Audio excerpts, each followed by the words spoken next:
It's a Yugo. Yes. Somehow, Yugo Returned.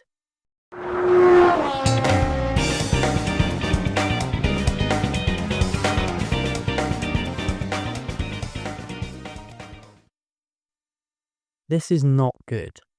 I don't know what these rust spots are, or why they're there, or how they got there, but they shouldn't be there. Some Zastava worker had been grinding metal near the car and metal dust had been trapped in the paint. Automaking 101. You paint cars in dust-free, sterile environments in sealed rooms, which apparently Zastava didn't do.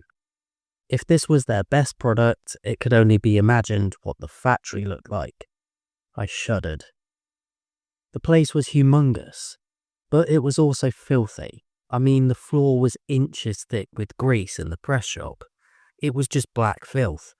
It was dimly lit, but no one was wearing safety goggles, helmets, or gloves. The men in the press shop were stamping outdoors. But once they had been stamped, instead of carefully stacking and arranging them for later use, the men would toss them into a bin. So later, when the cars were being assembled and brought down to ground level on an assembly line, I was shocked. I saw dents. They put damaged parts on a finished car and no one was doing anything about it. What you've just heard was an excerpt from the book The Yugo, The Rise and Fall of the Worst Car in History, recounting the story of Malcolm Brickland's visit to the Zastava factory in the early 1980s, ahead of him potentially bringing the car to the US, which eventually he did in 1985. But by 1992, falling sales and reports of shoddy build quality had sealed the car's fate over there.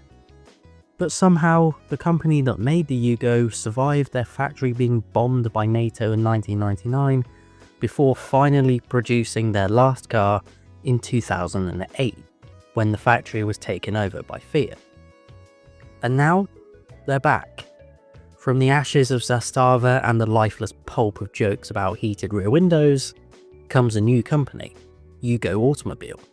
Founded by a university professor and based in former Yugoslavia, now Serbia, they've just unveiled this, the new Yugo concept. And it looks good. At its core, the concept car seems to stick to the ethos of the original.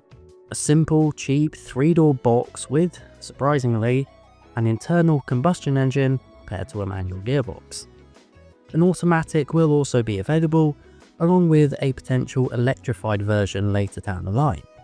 But, most tantalizingly of all, a performance version is also on the cards. Announcement of the sporty derivative is slated for later this year, so be sure to stick around for when I don't cover that. But, looking at the new car, the notion of a fast Yugo doesn't seem as much of an oxymoron as it would have done in the 1980s. The front is very much giving Lancia Delta Integrale. I think this time they've learned that you're supposed to take inspiration from the good parts of the Italian car industry and not the rubbish. Yugo Automobile intend to have a working prototype of the car ready for the 2027 Belgrade Expo. And this is where the buts start. It all looks very promising on the surface, but details are very scarce right now.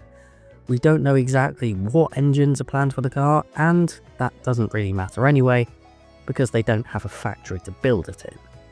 Oh, and that concept we're looking at is just a 1/5 scale clay model. At the moment, the team is just our university prof and the designer he hired for the concept.